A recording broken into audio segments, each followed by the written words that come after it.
bienvenue à cette émission spéciale dédiée à l'événement politique de l'heure au Bénin, le vote de la révision constitutionnelle portée par deux députés, Hassan Seibou et Akhenatonde, respectivement du BR et de l'UPR, les deux principaux partis pro-présidentiels, partis de la majorité.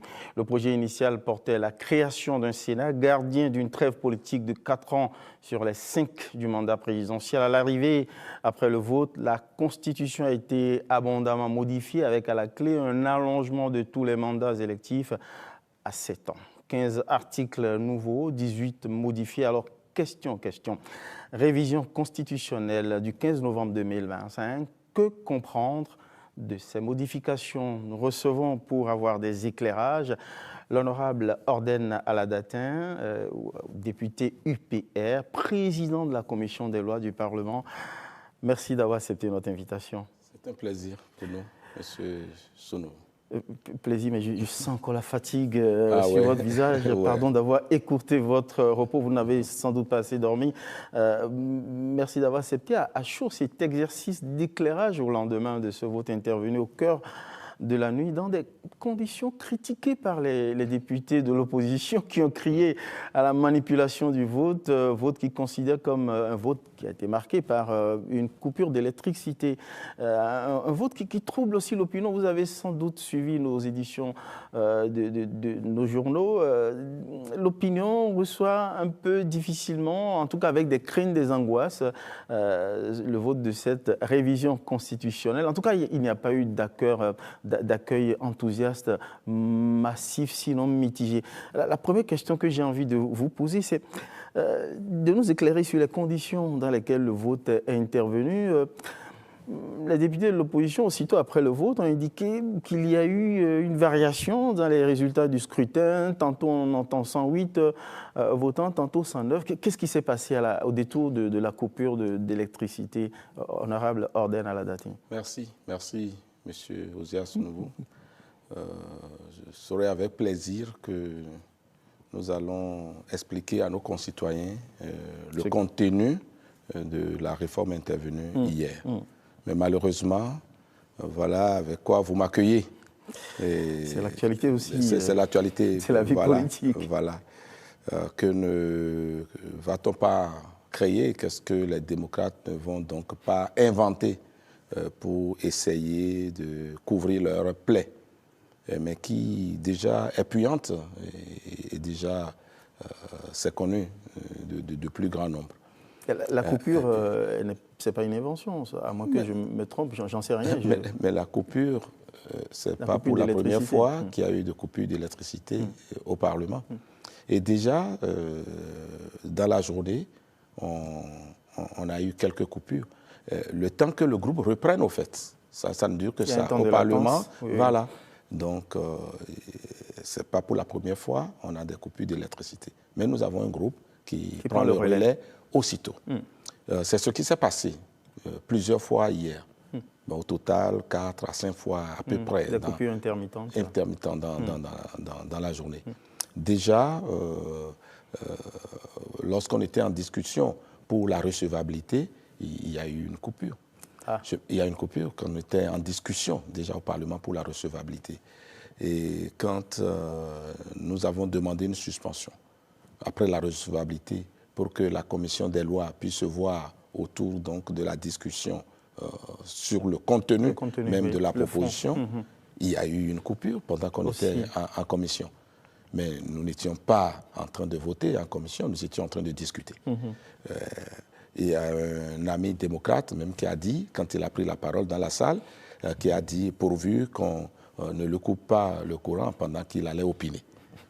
Il a dit ça, bon, voilà, comme ça, parce que c'était une occasion pour eux de dire... C'était pour vous taquiner ou il avait une crainte réelle? Non, le gouvernement, ce n'est pas une crainte. Je ne crois pas que ce soit une crainte, parce que voilà, les efforts qui ont été faits par le gouvernement pour quand même au niveau assurer notre sécurité au niveau énergétique. Ce n'est pas encore total, tout le monde le sait, mais le bond est qualitatif par rapport au domaine de l'électricité et de l'énergie.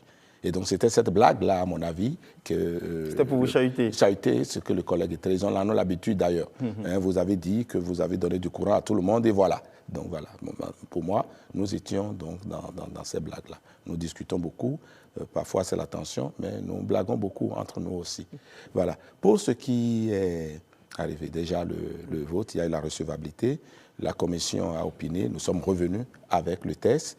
La commission a présenté le texte. Nous avons discuté autour du texte. Le président de l'Assemblée nationale a donné la parole à tous ceux qui ont voulu l'intervenir et discuter autour du texte, poser des questions de compréhension et tout. C'est cela qui a été fait et suite à leurs préoccupations, président de la commission, nous avons donné quelques éléments d'information et des éléments d'explication et nous sommes passés au vote. Au vote, c'est ça. Le vote a démarré normalement. Au scrutin secret? Au scrutin secret. Nous avons voté d'abord, depuis le matin, le mode de scrutin, parce que c'est la plénière qui est souveraine.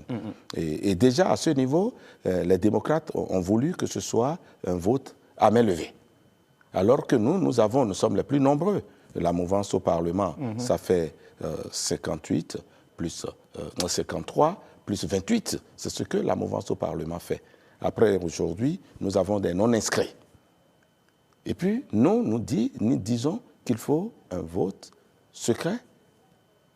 Et puis, eux autres, ils réclament le vote à main levée. Quand vous, par expérience, quand vous, dans ce genre de situation, vous demandez le vote à main levée, c'est que vous ne voulez pas que les gens votent selon leur conscience parfois. Parce que vous craignez que les gens vous trahissent. Il y a comme une pression du regard. Il y a une pression. Et que nous avons senti d'ailleurs. Par exemple, au niveau de la commission des lois, le secrétaire de la commission, qui souvent ne s'absente pas, et pour l'étude de ce texte aussi important, moi je ne l'ai pas vu. Pas du tout au Parlement, il n'est pas venu. Je ne sais pas où il est allé. Et d'habitude, parfois, il m'appelle président, je ne peux pas être là, j'étais silent, rien du tout, il n'était pas là. Donc on avait senti donc, cette contrainte d'ailleurs sur les députés. Ils se déplaçaient en bande. Vous en avez compris la motivation, c'est qu'ils voulaient voir ceux qui, dans leur rang, allaient trahir la bande. Donc, allaient trahir, disait-il. Voilà, parce qu'il y aurait eu un marché donc, de bétail où donc, des personnes donc, seraient en train d'acheter des voix des démocrates. Alors, bon, voilà. Mais chacun sait ce qui lui est arrivé. Alors, en tout cas, pour la présidentielle. Pour dire les choses élégamment, ce qui est sûr, il y a eu 90 voix pour. Non, s'il vous plaît, je vais m'expliquer. Parce que vous abordez là une question très sensible et qui touche à l'honneur de tout le monde. D'accord. D'ailleurs, j'ai écouté leurs déclarations et j'espère qu'ils n'iront pas plus loin dans ce qu'ils disent là. D'accord. Donc, c'est en bande qu'ils l'ont fait. Et déjà, ils étaient dans la salle. Ils n'étaient pas les 22 qui devraient être parce qu'il y a eu déjà quelques démissions qui ont démissionné, qui sont non inscrits. Il restait 22. Je vous dis, les 22 n'étaient pas arrivés. C'est peut-être que 2 ou 3 qui n'étaient pas là. Mais ils ont donné 11 procurations. Je crois, j'ai bien compté. Ils étaient 11 dans la salle. J'ai en tête quelque chose qui m'a frappé, qui a attiré mon attention. C'est le président et le vice-président du groupe parlementaire des démocrates, Nouréni Achadi, Éric Rondeté, finit la phase des discussions, des débats autour du texte, et puis ils partent avant le vote. Je me dis, on leur a arraché leur procuration, certainement, comme on avait l'habitude. Ils sont venus en convoi à la Sénat, canalisés, pour que voilà. Cette ambiance-là n'est pas une bonne ambiance, il faut le savoir. Ça. Donc, ils ont donné procuration. Les deux têtes. Ils en ont le droit aussi. Ils en ont le droit, mais je le dis, mais il faut la poser, c'est le constat. C'est les deux responsables du groupe parlementaire qui partent comme ça. Ils disent, d'accord, il n'y a pas de problème, c'est leur stratégie, c'est leur logique. Peut-être n'a-t-on pas confiance en eux, et ça, je n'en sais rien, mais c'est parti. Et puis, on a démarré le vote. Venons au vote. Justement. Le vote se déroule. Selon nos habitudes, on appelle quelqu'un dans la salle, un anonyme, qui va tirer au sort par quel chiffre il faut qu'on démarre le vote. Je me rappelle très bien qu'il a tiré la lettre F. Et on a commencé par F. On a démarré le vote par F. Moi, je suis A. Donc, les F se sont déroulés jusqu'à Z. Donc, c'est selon les initiales des patronymes. Des patronymes. Donc, arrivé à Z, moi, je me rappelle, j'ai dit à un ami, après Z, c'était A. moi, j'ai voté. Et puis, donc, on était là, on observait. Et le vote s'est déroulé normalement, presque à la fin du vote. Il restait 2 ou 3 personnes qui n'avaient pas voté. C'était plus nombreux, ceux qui n'avaient pas voté. On a commencé le vote par F et nous étions déjà sur la lettre C, quand il y a encore une coupure d'électricité. C'est quelques secondes, hein, c'est le temps que le groupe reprenne. Naturellement, je pense qu'il y avait M. Dorego qui avait été appelé et qui s'avançait vers la table des scrutateurs quand il y a eu la coupure. Donc il s'est figé net devant la table. Quelques secondes, la lumière revient et puis il prend les bulletins, une enveloppe, il va dans l'isoloir et il marque son choix, il dépose dans l'urne. Et puis après le dernier, Dossou, je crois, qui va marquer son vote. Ça finit et puis nous commençons le dépouillement. Comme ça se fait, on renverse le contenu de l'urne sur la table devant tout le monde. Et vous connaissez donc la promiscuité de l'hémicycle. Vivement notre nouveau siège. Donc nous sommes un peu à l'étroit, tout le monde est là. Et puis, les démocrates aussi. Hein. Et plusieurs fois de suite, le président de l'Assemblée a demandé aux gens, mais assis, tout le monde voulait voir. Même nous, on se levait parce qu'on voulait suivre de près. C'est un enjeu énorme. Donc. Voilà. Donc, on démarre, on renverse le contenu et on compte les enveloppes. C'est la première opération qu'on fait. Les enveloppes. Dans l'urne, 109 enveloppes. 109. Correspondant à 109 votants. Présents et procuration. C'est ça. D'accord. Je vous ai dit, les démocrates, 11 procurations en plus. Tout le monde a voté. 109 enveloppes. Et on entreprend maintenant de livrer le contenu à la plénière des enveloppes. Donc, quand vous votez pour la révision, vous mettez le vert. Quand vous votez contre, c'est le rouge. Et quand vous vous abstenez, c'est le jaune. Les consignes ont été données. Les 3 bulletins ont été remis à scrutin. On a commencé le dépouillement. Le premier bulletin, donc oui, vert. D'accord. On était sur le deuxième bulletin, non, rouge. Les 2 bulletins dans la main donc d'un des scrutateurs. Quand dans la salle, un membre des démocrates réagit pour dire non, le scrutateur ne devrait pas leur obstruer la vue. Parce qu'il était devant la table et a fait dos à la salle. Et puis il a dit de façon un peu violente, hein, quand même, c'était pas très gai. Et au président de l'Assemblée nationale de lui dire, mais disciplinez-vous, ce n'est pas bien. Ce que vous réclamez là, vous pourrez le dire autrement. C'est tout à fait normal ce que vous dites, mais avec ce ton, ne dites plus ça. Il a continué à... Le président, vous faites ça, je vais vous vider de la salle, ce n'est pas normal. Et je dis que le président de l'Assemblée était très patient, parce que notre règlement intérieur est très clair. Bref, ces petits incidents passés, on a continué, et puis on a commencé. Rouge, vert, rouge, vert, bref, avec des pictogrammes au tableau, devant tout le monde. On trace 5. Ça, c'est 4, c'est le pictogramme, on fait 4 et on barre au milieu, ainsi de suite. Et puis on finit le vote. Je sais que sur la ligne des démocrates, le dernier pictogramme n'est pas centré au milieu. C'est-à-dire que ça fait 4 et puis le trait du milieu, il n'y avait pas ça. On a compté vers le haut. Au niveau des oui, 90. Au niveau des non, les rouges, les traits montrent très bien 19, mais le scrutateur, je dirais par manque de vigilance, il écrit en face des pictogrammes 18. D'accord? Et puis nous, quand le décompte était, nous étions en train de compter, il nous fallait 88 pour que l'adoption soit acquise. Donc, à 88, nous, on a entonné l'hymne national. On a entonné l'hymne national. Donc, c'est dans ce brouhaha qu'un démocrate, c'est Kamal. Il détale un peu de son siège et dit, voilà, le vote est biaisé. Nous avons 108 bulletins pour 109 personnes qui ont voté. C'est comme ça qu'il lance. Et donc, à M. Ouinsa, qui est le secrétaire parlementaire qui était au tableau, qui marquait, de lui dire, non, c'est une erreur, regarde les pictogrammes, regarde les traits, c'est très bien 19. Donc, dans ce... Avec la complicité de la régie, on pourrait peut-être avoir une image de... des résultats. Les résultats, tout le monde l'a eu, tout le monde l'a filmé. Que vous avez bien voulu. Et moi, j'ai filmé. Justement, on le voit. D'accord, moi, je ne savais pas que vous avez. Mais voilà, je vous l'ai envoyé. Voilà, d'accord. Donc, c'est sur le compte de cette erreur d'inscription. Les pictogrammes étaient très clairs, marquaient 19 personnes qui ont voté non, mais en sommant, il écrit 18. Ah d'accord, c'était une erreur de sommation de calcul. Il écrit 18 en face de 19 traits. C'est ça. Mais si vous avez qui était effectivement affiché. Qui était déjà affiché, tracé, et tout le monde décomptait. En principe, dans ce genre de truc, moi j'avais ma fiche aussi, je comptais devant moi. Et c'est tellement qu'il le faisait, il filmait aussi. Dites-leur de sortir ça. D'accord? Et c'est dans ça là qu'il lance, non, c'est 108. C'est encore pour brouiller le vote. Il sait très bien que c'était 19 et que c'était une erreur. Et puis voilà. Donc, il a commencé par faire ce bruit-là et ils sont rués vers l'avant-scène. Ils sont allés à la table. Et dans ce brouhaha-là, il y a encore une coupure. On avait fini le dépouillement. Pendant le dépouillement, il n'y a eu aucune coupure d'électricité. C'est un détail important. Je tenais à vous poser la question.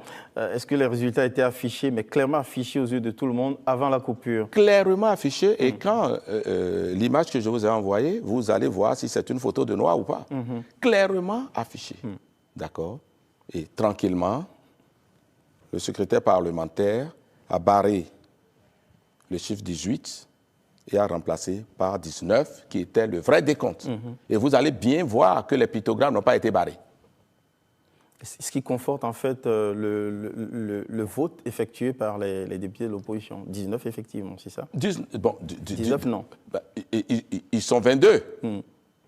Ils sont 22. Et c'est pour ça que la terre s'est écroulée sous leurs pieds, au fait. Parce que non, il faut bien voir que, je vous ai dit, députés de la mouvance, nous sommes 81. Et la révision ne peut pas être acquise à ce nombre. Bien sûr. Donc c'est très clair. Il faut des votes démocrates. D'abord, il y a les non-inscrits. On vous a dit que c'est 6. Malgré cela... Ça vous fait mise en somme 87. Ça fait 87. Vous êtes à un point du compte. Et vous n'allez pas nous suspecter de n'avoir pas démarché. De n'avoir pas parlé. On peut dire que vous avez réussi votre coup. De n'avoir pas discuté. Parce que nous voulions ça. Pour le pays, nous le voulions. Et déjà qu'entre eux-mêmes, ils savaient que c'était de l'illusion. C'était de l'opposition à un homme. C'était une fatwa donc, décrétée par le président Yahya Boni contre la pensée Talon. Dès que ça vient de Talon, c'est fini. Il faut combattre ça. C'est depuis le début ça a été ça. Naturellement, certains sont en train de découvrir qu'ils ne pouvaient pas continuer donc, dans ces attaques et dans ces problèmes de personnes. Certains croyaient à la vision. Et là-bas, bon, se représente certains qui sont frustrés et tout, c'est normal, on comprend. Donc, ils ne pouvaient plus justifier. Encore que ceux qui ont eu les procurations qui sont restés, je suppose que c'est les fidèles des fidèles. Parce que nous avons fait ces jeux-là à l'université. Lorsque vous n'avez pas confiance en quelqu'un, vous lui arrachez sa procuration et vous le confiez aux fidèles des fidèles. Et 3 personnes parmi les fidèles des fidèles ont voté oui. De vous à moi, il y a beaucoup, on espérait au moins 6. On espérait au moins 6. Bon, vous avez eu quand même, je suis confortable. On espérait au moins 6. Vous avez eu 90. Et ces résultats, il faut les décrypter. Je crois que le groupe parlementaire, on va se rasseoir pour décrypter. Parce que les 90 que nous avons eus, le chiffre pair qui sort là, ce n'est pas très bon. Et nous, ça nous interroge par rapport à notre propre discipline. Mais je félicite déjà les collègues pour que cette discipline du groupe que nous avons eue. Donc, bref, si on doit être mathématique, à supposer, et je dis bien à supposer, que tous les mouvanciers, c'est-à-dire que BR et UP aient voté, nous aurions été 53 plus 28, ce qui fait bien 81. À cela, vous ajoutez les 6 non inscrits. Ça fait 87.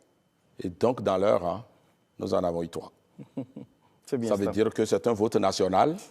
Donc, des députés de tous les camps ont adopté la réforme constitutionnelle.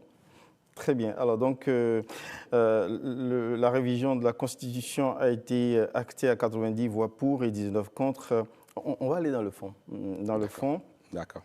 Au départ, il avait été annoncé la création d'un Sénat et qui serait gardien voilà, d'une trêve politique de 4 ans sur les 5 ans de mandat présidentiel. Qu'est-il advenu de cette disposition de la trêve? Marquons une arrêt là-dessus. Non, c'est un élément clé de la réforme intervenue. L'introduction dans notre dispositif du Sénat. Donc là, maintenant, ça fait l'Assemblée au niveau national, l'Assemblée nationale des députés, et donc le cadre du Sénat. Donc ça fait 2 chambres que nous avons. Et cela a été annoncé comme ça depuis les initiateurs de la proposition. Après, ce sont les membres. Nous avons des membres de droit et nous avons des membres désignés. Et j'entends que le gouvernement, c'est le président de l'Assemblée qui a désigné, c'est même venu dans les interrogations en plénière. Mais quand on dit que le gouvernement nomme, le gouvernement nomme une bonne partie de membres de droit. C'est-à-dire que dès que vous êtes ancien président de la République, vous avez droit. Et c'est par un acte que le gouvernement nomme. Donc c'est de fait. Vous avez été ancien président de l'Assemblée nationale, donc vous êtes membre de droit. Vous avez été ancien président, je ne vais pas dire ancien membre, ancien président de l'Assemblée nationale, vous êtes d'office membre de droit. Ancien président de Cour constitutionnelle, vous êtes membre de droit. Mais il faut un acte administratif pour consacrer tout ça. C'est ça la nomination. Mais on dit que ces membres-là ne devraient pas être moins de 25 les membres de la Sénat. Parce qu'il y a les membres de droit, il y a des membres aussi désignés. Au départ, dans la proposition, les chefs d'état-major en exercice devaient siéger. Et c'est au niveau des discussions à l'Assemblée nationale que les députés ont souhaité que ce ne soient pas des personnes qui soient en charge au commandement et que le Sénat pourrait les inviter et les écouter. Parce que vous avez la menace djihadiste, c'est une préoccupation. Donc c'est pourquoi quand vous dites que le Sénat, c'est pour la trêve, oui, c'est pour faire respecter la trêve, mais il n'y a pas que ça. C'est un rôle de régulateur total par rapport donc, à la politique dans le pays, à l'action publique, et puis un cadre aussi de dialogue. Parce qu'il est mis de ça que sous l'égide du Sénat, qui devrait instituer un pacte de responsabilité entre les partis politiques, dont les partis d'opposition. Tout ce qu'on demande. Un pacte de responsabilité. Entre les partis de toute la classe politique. De la classe politique. Qu'est-ce que cela emporte comme engagement, comme exigence, obligation? C'est une invite à la participation, donc au devenir, donc à la destinée du pays. C'est un cadre d'expression. Si votre logique n'est pas le dégagisme, vous venez là pour dire vos pensées, ce que vous pensez être ce qui serait normal pour les problèmes qui nous assaillent et qui sont nombreux. Ce cadre-là, il existe, il est là, sous l'égide du Sénat. Donc, c'est cela, le respect de la trêve aussi. Et puis, l'action publique doit être protégée, d'accord? C'est-à-dire qu'on a l'habitude depuis, quand un président est élu et que nous ne sommes pas d'accord, on peut critiquer, mais on ne propose jamais rien. Parce que la logique qu'il y a derrière la classe politique, parfois, et c'est malheureux, et c'est comme ça que certains perçoivent l'opposition, c'est-à-dire que celui qui vient et qui ne fait pas bien, vous avez de la matière, il n'y a pas de problème. Quand vous venez au pouvoir et vous organisez les scandales comme ICC Service, vous organisez les scandales comme Sensad, vous connaissez le scandale de la Sensad avec Kadhafi, des parapluies qui ont été achetés ainsi de suite, 90 000 et autres. Vous connaissez ça. Prix affolant. Donc quand vous faites des choses comme ça, il est clair que ce soit critiqué. Ça ne peut pas, voilà. Mais quand quelqu'un vient ne faire pas ça, et des maquettes, vous voyez la métamorphose qu'il y a et qu'on sort, ces personnes-là, si vous les laissez et que vous faites des critiques constructives, dans notre tête ici, en tant qu'opposant, c'est que vous n'allez jamais venir au pouvoir. Donc il faut peindre en noir tout ce qu'il fait, l'acculer au quotidien et l'empêcher de réussir. À la fin, qui en profite? Que le président en exercice échoue et qu'on lui dise qu'il a été incapable. Qui perd? Ce n'est pas lui, c'est le peuple. En vérité, cher honorable, en quoi une critique formulée contre parfois un choix de gouvernance qui peut être perçue comme erronée, hein, peut-être constitutive cette critique de blocage à l'action du gouvernement qui, par exemple, bénéficie d'une majorité confortable. S'il vous plaît, ce n'est pas ce que j'ai dit. La critique n'est pas interdite. D'accord. Et c'est ce qui est souhaité. En fait, c'est la crainte qui est agitée. Ah non, mais ce n'est pas la crainte, c'est ce qui est écrit. Vous faites bien de nous rassurer. Mais il faut l'expliquer. Très bien. Ozias Nouveau, le gouvernement fait un choix. Vous pouvez dire, vous pensiez que tel autre choix aurait été meilleur pour les jeunes du Bénin. Ça. Et que tel que c'est fait, que c'est une bonne décision, mais par contre que ça manque de clarté, ça manque dans tel aspect. On peut aussi dire que ce n'est pas une bonne décision. On peut aussi dire que ce n'est pas... On aurait pu faire autrement. Mais vous ne pouvez pas dire que parce que cette décision est prise par le gouvernement qui vient d'être élu, que pour ça, il doit dégager du pouvoir. C'est la grande nuance. Bon, même si on le dit, on sait... il ne faut pas le dire, surtout quand vous êtes homme politique. Même si on le dit, on le dit dans la perspective des prochaines élections. Les prochaines élections, il y a la période électorale qui se situe depuis les codes africains un peu partout dans le monde. C'est 1 an globalement avant les élections, la période électorale. Et chez nous, le code dit que la campagne, c'est 45 jours. Tout le monde sait qu'on ne respecte pas ces 45 jours. Et le problème s'est posé par rapport aux experts électoraux. À quand est-ce que nous définissons la période électorale? Est-ce les 45 jours de la campagne? Et par extension, vous n'allez pas voir aller au-delà d'1 an avant les élections. Et c'est pour ça, en ce moment-là, vous vendez votre offre. Vous estimez qu'il a eu suffisamment du temps pour appliquer sa vision, pour appliquer la politique, son projet qu'il a vendu, sur lequel il a été élu, sur la base duquel les populations, les citoyens lui ont accordé leur confiance et que vous constatez son incapacité à nous sortir d'affaires. En ce moment, vous rentrez donc dans une logique de campagne, d'alternance et de compétition électorale. Est-ce qu'il n'est pas de bon aloi pour un acteur politique de la scène, politique de chercher à porter l'estocade à son adversaire ou son rival qui a eu la chance d'avoir le suffrage, l'adhésion du peuple électeur à un tournant démocratique et de vouloir faire mieux et donc de le challenger en permanence et de l'amener à toujours faire mieux? Il n'aurait-il pas, à l'aune justement de ces principes, juste énoncé que tout appel à l'insurrection contre l'offre gouvernementale en cours doit être sanctionné? Est-ce que ce n'était pas juste simple d'énoncer l'attrait politique sous ce rapport? Vous dites des choses très graves. Ah. Oui. Quelqu'un est élu sur la base de son projet de société. S'il a l'œil en face, qu'il sait qu'il est surveillé par l'opposition, et que ces travers seront dénoncés, il fait attention. Et ça, c'est souhaité. Mais il peut toujours se tromper.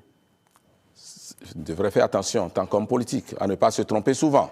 D'accord. Mais il peut arriver qu'il se trompe. Vous comprenez? Il n'est pas fait. Vous comprenez? Le Sénat va voir si c'est une faute passagère, un oubli passager, une tromperie. C'est des responsables. C'est pour ça qu'au Sénat, les membres de droit, c'est des personnes qui connaissent le monde politique et qui savent que quand il s'agit d'une erreur, quelque chose dit vite à la volée, quelqu'un qui a bavardé un peu trop fort et très vite, ils peuvent apprécier cela.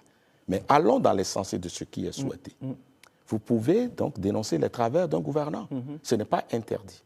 Cela ne vous est pas interdit, il faut le savoir. Mais c'est la contestation de l'action publique qui est prohibée. Exemple, nous avons Glodjibé. Tout le monde sait que Glodjibé se nourrit de matières premières. Tout le monde a dit dans ce pays, nous exportons du coton brut, nous ne voulons pas mettre un tissu industriel en place et tout. Et pour mettre un tissu industriel en place, il faut des opérateurs privés. Ce n'est pas l'État qui investit pour faire ça. Donc, avec la gouvernance, et vous faites des efforts, les investisseurs étrangers commencent par vous faire confiance et autres. Et puis, la politique en place ne leur permet pas d'avoir les matières premières pour nourrir leur usine. Ils investissent des milliards et vous ne mettez aucune politique en place pour leur assurer la pérennité de matières premières. L'approvisionnement, oui. Voilà. Vous avez le soja, vous avez le coton, vous avez tout ça. Le cajou, qu'on ne veut plus exporter dans son état, et puis ils ne trouvent même pas les noix de cajou à acheter. Si on continue, l'usine va fermer Et les jeunes qui travaillent vont rester à la maison. Et les mêmes personnes reviendront dire que vous avez échoué. C'est pourquoi il est de la responsabilité du gouvernement que vous avez élu, qui a mis en place cette politique, d'assurer aux privés qui ont pris des risques la pérennité donc, des matières premières. Et quand le gouvernement prend cette décision, et que vous qui aspirez gouverner ce pays-là, vous allez voir les paysans, et que vous leur dites que ce n'est pas normal, faites sortir les produits, allez de l'autre côté de la rue, le président de la République, le ministre de l'Agriculture n'a pas le droit de vous empêcher de vendre votre produit où vous voulez. Ça, c'est prohibé. Oui, parce qu'en amont, il y a une mesure. Ça a été prohibé en Côte d'Ivoire. Il y a une mesure. Ça a été prohibé par les gens au Niger. Ça, si vous êtes un responsable pour pouvoir donner de l'emploi ici, il faut prohiber ça. En fait, ce que vous énoncez, pour que cela soit bien clair, c'est quand des mesures allant vers une sorte de souveraineté pour assurer une politique économique qui crée de la richesse et de l'emploi est mise en œuvre, vous n'admettez pas, vous établissez le principe, le postulat qui n'est pas normal, d'accord, qu'une action politique contraire entrave la mise en œuvre de cette mesure-là. Mais c'est ce qu'on dit, c'est pour le pays, c'est pour le développement, c'est pour le bien-être collectif. Mais est-ce que nous devrions... En faisant une analyse critique, j'allais dire à la limite technique, sans doute aussi politique, il y a toujours des arrière-pensées politiques quand ça vient d'un politicien, est-ce qu'une critique qui met en cause la pertinence de telles mesures et fait des propositions alternatives serait recevable? Vous avez dit, vous critiquez et vous faites des propositions alternatives. Mais vous n'allez pas voir les concitoyens bien sûr. pour leur dire de ne pas respecter la mesure qui est déjà en place. C'est de ça qu'on parle. C'est ça la contestation. Il peut arriver que les gouvernants aussi fassent des erreurs, des fautes. Mais vous admettez, vous concevez qu'on peut en discuter des politiques publiques. Mais c'est ce qu'on vous dit. Vous pouvez critiquer. Et sous l'égide du Sénat, des discussions devraient pouvoir se faire. Mais pas pousser à l'insurrection. Pour des propositions constructives. C'est bien pour le pays. On ne peut pas demander de ne pas dire que, allez, bouche bée, vous n'en parlez pas. Ce n'est pas ce qu'on demande. Et le test de révision ne demande pas cela. Et ça n'empêche pas vous de faire votre travail journalistique, mais avec responsabilité. Et responsabilité. Je ne dis même pas objectivité, ça vous engage, mais je dis responsabilité. C'est aussi un principe déontologique. Mais je dis responsabilité en tout cas. Ça vous concerne vous. Mais la responsabilité, c'est ce qui est public. Oui, mais vous savez, l'objectivité s'affable dans le coin de la vérité. Et la vérité elle s'impose à tous. À tous, d'accord, mais vous là, c'est les personnels à vous, si vous décidez de dire la vérité ou pas. Mais cela dit, ce qui nous engage, nous tous, c'est qu'au cas où vous aurez des déviances, vous devez être prêt à en assumer les conséquences. C'est ça la responsabilité. Alors, vous avez touché aussi, en tout cas, vous avez validé la modification des mandats électifs, tous les mandats électifs, présidentiels, parlementaires et les mandats locaux. Vous les avez allongés à 7 ans. Bon. La démocratie, c'est quoi? La démocratie héritée de la conférence nationale doit devenir efficace. Et sur vos plateaux ici, on a entendu qu'à la conférence nationale, nous n'avons réglé que les problèmes politiques, les questions économiques et consorts. Le politique tient l'économie. Si vous continuez à avoir un système partisan débridé, c'est dans ce milieu que vont se prendre les règles essentielles pour la nation. Si les acteurs ne sont pas responsables, vous ne pourrez pas avoir une politique économique sérieuse. Vous ne pourrez pas prendre des mesures structurelles sérieuses. C'est de ça qu'il s'agit et qu'il faut comprendre. Et les enjeux sont énormes, surtout pour les pays, nous autres au sud du Sahara, où tout est à faire et tout est urgent. Les problèmes d'eau, les problèmes d'emploi, les problèmes d'énergie, tout est urgent. Et prioritaire à la fois. Et prioritaire à la fois. Il faut des arbitrages. Et c'est cela, ça appelle à de la responsabilité. Ça appelle à de l'engagement collectif. C'est vrai que ça appelle à de la critique, mais constructive. Et c'est ça qu'il faut essayer de bâtir. Combien, s'il vous plaît, de chefs d'État vont venir, qu'on en ait les chances d'en avoir, de si courageux. Le président Patrice Talon a son charisme. Il a sa personnalité. Et vous connaissez sa connaissance du pays. Ça lui a permis de s'en sortir. Mais si demain, pendant que lui, avec tout ce qu'il a fait, nous dit que malgré cela, il faut qu'il parte, vous ne sécurisez un peu la pratique politique. Vous ne protégez pas l'action publique. Ce n'est pas votre âge, mais votre enfant peut aspirer à devenir président de la République au Bénin. C'est pour lui qu'on travaille. Il est admis et c'est consacré. Non, je dis, je ne connais pas votre âge. Bon, d'accord. Non. Parce que vous savez pourquoi? Nous, on a déjà un candidat et le mandat, c'est 7 ans, renouvelable une seule fois. C'est justement l'allongement du mandat que j'interrogeais. Mais voilà. Quelle est la motivation? C'est pour la stabilité. Nos pays ont besoin de rigueur économique. Nos pays ont besoin de stabilité. C'est ça qui sécurise les investissements. C'est le temps de la mise en œuvre des projets de l'offre de gouvernement? L'offre de gouvernement, après, il faut mobiliser les moyens. C'est ça. Que vous vous souvenez quand le président Patrice Talon allait prendre le pouvoir au Bénin, je me rappelle encore les critiques sur vos plateaux. Les gens disent qu'on pourrait mobiliser le moins de financement. Et ça, tout le monde, fouillez vos archives, vous allez voir. Il n'a aucun réseau, lui, c'est le Bénin, il ne pourra mobiliser le moins de financement. Et par son leadership, avec l'appui de celui qui est désormais, nous, notre candidat, d'accord, ils sont allés, ils ont traversé monts et vallées, et les capitaux sont arrivés. Là où on n'attendait même pas des Africains. Et parfois en compétition avec la Côte d'Ivoire, le Sénégal, des eurobonds. Avant que Patrice Talon et Romuald Wadaï ne prennent la destinée de nos finances ici, du pays, on ne pouvait pas savoir qu'une dette que vous avez contractée très chère, vous pouvez aller la troquer contre donc, un financement pour parler terre à terre, à taux réduit.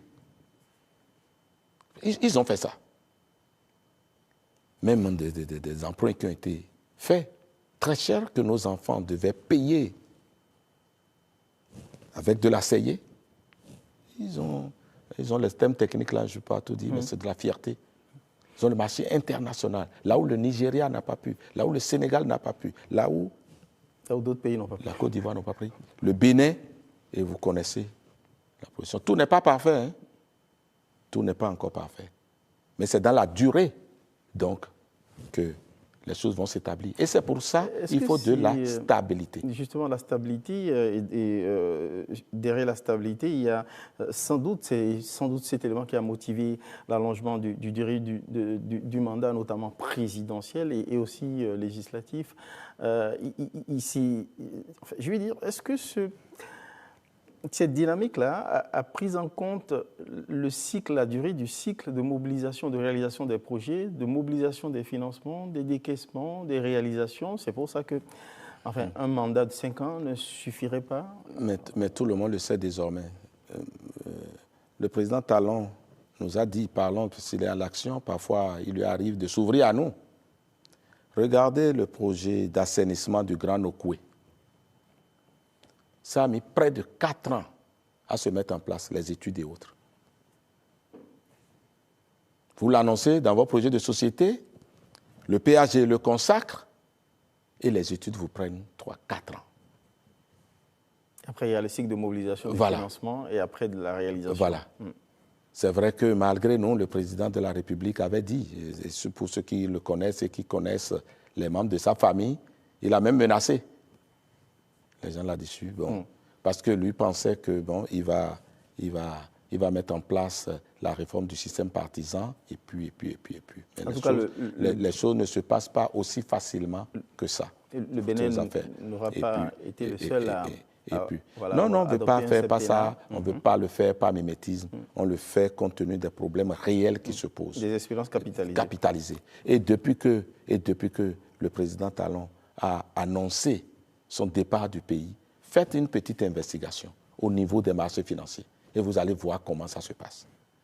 Allez au Sénégal, vous attendez l'actualité du Sénégal. Ils n'ont plus d'investissements étrangers qui viennent au Sénégal. Parce que l'opposition a parlé, même au Bénin, ici, on dit on va tout gâter, on va tout remettre en cause. Bon, quand les opérateurs entendent ça, ils frémissent. Mais voilà que nous sommes attachés à la démocratie. D'accord? Donc, nous allongeons le mandat pour permettre un peu plus de stabilité renouvelable. On aurait pu, parce que si je dois rester logique à ce que je dis, le renouvelable, là, on aurait pu sauter. Mais nous n'avons pas sauté ça. Renouvelable une seule fois. Nul de sa vie ne peut faire plus de 2 mandats. Qu'est-ce qui nous empêchait de sauter ça? Puisque ça ne profitera pas au président Patrice Talon. Mais nous avons dit, conservons ça et nous allons évaluer. Il faut l'évaluer. Et vous savez que nous avons... Vous ne pouvez pas toucher une disposition aussi sanctuarisée sans vous en remettre à la volonté du peuple, à interroger. On ne fera pas ce débat aujourd'hui. On n'a pas touché à ça. On avisera. Mais ce que je voulais dire, c'est que nous avons des élections générales qui s'organisent. Quand vous avez mis le mandat présidentiel à 7 ans et que vous n'harmonisez pas avec les autres types d'élections, vous n'aurez plus des élections générales. Vous savez, le mandat... Il y avait aussi un souci de cohérence. Le mandat des députés en exercice, c'est 3 ans. Pourquoi? C'est pour pouvoir faire des élections générales en 2026. Pour les aligner. Voilà. Aussitôt, nous avons décrété, nous avons légiféré sur les élections générales. Vous mettez le mandat du président qui se justifie au moins, c'est très clair, à 7 ans, et vous laissez les autres mandats à 5 ans ou à 4 ans et tout ça. Vous n'aurez pas des élections générales. Ne serait-ce que cet aspect-là. Je ne dis pas les autres intérêts à avoir allongé le mandat des députés et tout. Et puis, c'est nous qui avons voulu le faire. Parce que aussi, nous sommes omnibulés, la démocratie, on va nous critiquer et tout. C'est nous-mêmes qui l'avons fait. Ce que les gens appellent nuitamment. Et cette révision de 2019 aussi, on l'a consacrée la nuit. Ça, c'est un fait objectif, on ne l'a pas inventé. Mais je dis, c'est la nuit. Quand vous commencez les discussions et que la nuit vous surprend, vous faites comment? Vous rangez bagages, vous partez. Oui. Et la nuit, on a fait quoi? Parce la nuit, sous le coup de la fatigue, non, quand même, non, ne dites pas ça. Pas. Non, ne veut pas voter pas. C'est pas non. Ah oui, mais c'est humain. Il y a des discussions en commission et tout. Les travaux se matchent en commission et tout. Le reste, à la plénière, c'est un peu de folklore parce qu'il y a les caméras et tout. Et puis bon, voilà, je ne dis pas que c'est pas parce que c'est la plénière qui prend les... C'est pas sympa de parler de folklore pour un travail. Non, je dis parfois, non, mais vous êtes en commission, vous faites des amendements, c'est accepté, tout ça là, le texte est consolidé. Mais quand les caméras viennent, vous vous mettez sur vos cartes et vous parlez parfois. C'est quand même important aussi de regarder dans les détails. Mais je ne critique pas parce que nous-mêmes on le fait. Voilà, donc c'est le parlementaire qui parlemente. Voilà. Donc c'était pas méchant ce que je vous dis là. Donc pour faire bref, c'était une raison suffisante pour que nous ayons les aliments, pour qu'on ne fasse pas la présidentielle un jour, législative un second jour, communale le 3e jour, ainsi de suite. Donc allongement des mandats électifs, pour viser la cohérence de l'alignement des mandats, mais en même temps justifié pour donc la stabilité au niveau de politique publique, au niveau donc de l'élection principale qui est l'élection présidentielle, et du coup les autres s'imposent.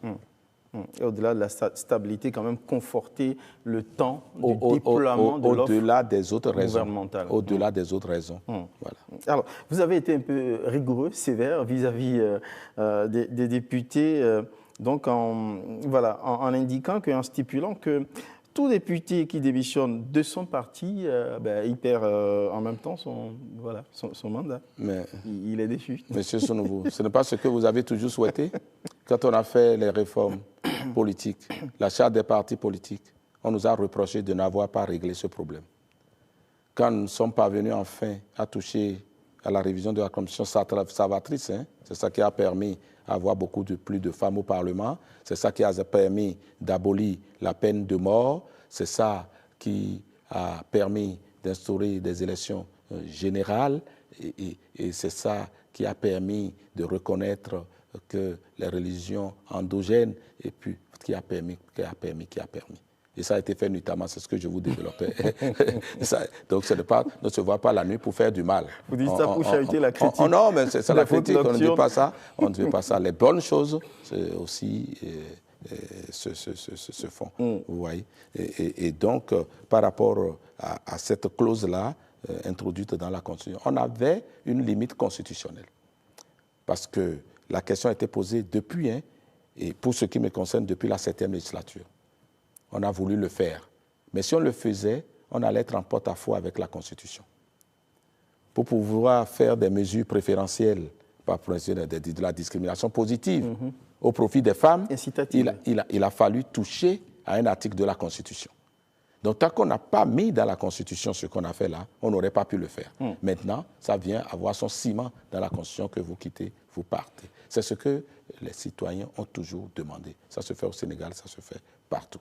Et vous comprenez que nous sommes dans une recomposition de la classe politique. Personne n'est exclu. C'est ensemble et nous sommes les fils de ce pays. Même les démocrates là, nous leur tendons la main. J'ai eu coutume de leur dire au Parlement, nous allons dans une compétition. Nous voulons assainir le paysage de la classe politique. La compétition sera rude. Si au thème de la compétition, c'est vous qui m'avalez, je fais allégeance et nous allons faire un grand parti ensemble. Mais si c'est moi qui vous avale, mais alors mes mains sont tendues. Voilà, les partis de la mouvance sont là. Comme démissionnaire que vous recevez à tour de bras depuis? Mais pas à tour de bras, moi je ne les ai pas encore vus. Mais demain ceux de Cotonou ont une sortie à Médobo et on compte bien aller les encourager. Parce qu'ils ont dit non, que cette fatwa décrétée contre la pensée de Patrice Talon, que trop c'était trop et qu'il fallait en finir. Parce que ce n'est pas ça. Eux autres, ils ont une vision. Ils disent des choses, mais leur chef a un problème personnel à régler avec le président Patrice Talon. Et ça date de très longtemps, avant même que le président ne vienne dit. Il a dit au cours de sa dernière sortie médiatique. Mais il n'a pas dit la persécution qu'il a subie avant même de venir au pouvoir. Il a déploré la guerre entre deux personnalités politiques qui prend en otage le sort d'un pays et il a souhaité que il a pris le cas... accorde au pays une retraite qui lui permette de respirer. Il a pris le cas où il est venu à la charge. Mais avant ça, nous avons supporté ça douloureusement. Sur vos plateaux ici, immoler des bœufs et qu'on a exhibé à la plateau et on a mis la tête de Patrice Talon dessus. Est-ce que c'était normal? Vous profitez aussi pour faire des pics, c'est normal. On est en politique. Ah non, mais c'est ce que vous avez suivi.